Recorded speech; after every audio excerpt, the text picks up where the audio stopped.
today's measures are another good step in reaching our goal of building 4 million incremental new homes by 2031, and a continuation of a national housing strategy that is unprecedented and historic in its scope, scale, size, and ambition.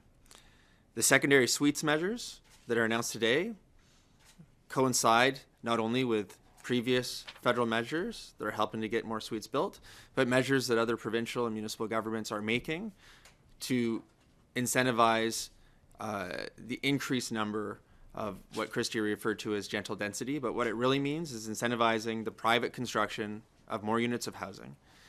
And that's a win-win. It's a win because it creates more housing, but it's also a win because it creates more opportunities to make life more affordable for Canadians. With regards to the public lands, this is another step in reaching our goal of incrementally increasing the housing stock by another 250,000 units. Now that's just a little over 6% of the entire strategy, but it's a significant part of it, and I think it demonstrates that our government is committed to looking under every rock and providing every tool when it comes to meeting our unprecedented goals in this space. With regards to things that we are already doing, the National Housing Strategy is now over $115 billion. It is a 10-year plan, and it is looking to provide every tool alongside our partners in provincial, municipal, and Indigenous governments, the nonprofit sector, and of course the private sector, to meet these lofty goals. In fact, it is so large and unprecedented, it is quite difficult to articulate. I think one of the best ways to articulate how significant this is to comment on the contrast between our approach and the approach of the previous government that Jean-Yves has already commented on. The Leader of the Opposition, as housing minister, produced 6 units of affordable housing. I want to be very clear. That's not 6 buildings. That's not 6 towers. That's not 6 complexes. That's 6 units, 6 kitchens, 6 toilets. With a number that small, you have to question whether he successfully built 6 units of housing or he failed to stop 6 units of housing from actually being built. In contrast, I'm not the housing minister, but because of the National Housing Strategy, just this summer, in Burnaby North Seymour, the riding I represent in British Columbia, I announced the construction of 1,147 new units of affordable housing and the repair of 2,091 affordable units. And that's just in the riding of Burnaby North Seymour, one of 338 ridings across the country.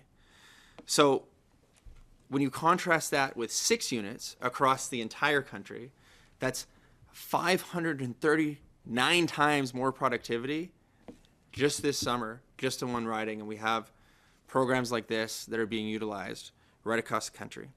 And the contrast doesn't actually end there. When it comes to purpose-built rental construction, under the previous government, construction was flat for 10 years. In the first 3 years that we were in government, we actually increased that amount by more than double. And every single year, that's continued to increase until today, where we are now producing more than 4 times more purpose-built rentals every single year, and that delta continues to increase. And yet, the Conservatives' answer is to berate municipalities and to put a 5% tax back on purpose-built rental construction. So, I guess to conclude, the National Housing Strategy is doing its job, but there is more work to do. But Canadians have a lot of reasons to be optimistic. It's not just the federal government going alone anymore. We are seeing housing plans come out from provinces and territories across the country. We are seeing municipalities step up. We are seeing the private sector bringing new technology to the fore. And because of the fiscal management, we are seeing, as Christy mentioned, an improving inflationary environment, an improving interest rate environment. And as interest rates continue to fall, that's going to make the National Housing Strategy all the more impactful, and it's going to improve the balance sheets, not only for Canadian families, but for private developers who are looking to get more units built as well. So there's reasons to be optimistic, but there's obviously more work still to do.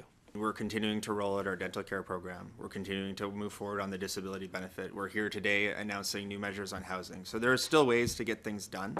We have a leader of the opposition who is trying to convince Canadians that Canada is broken while simultaneously trying to do things to break it.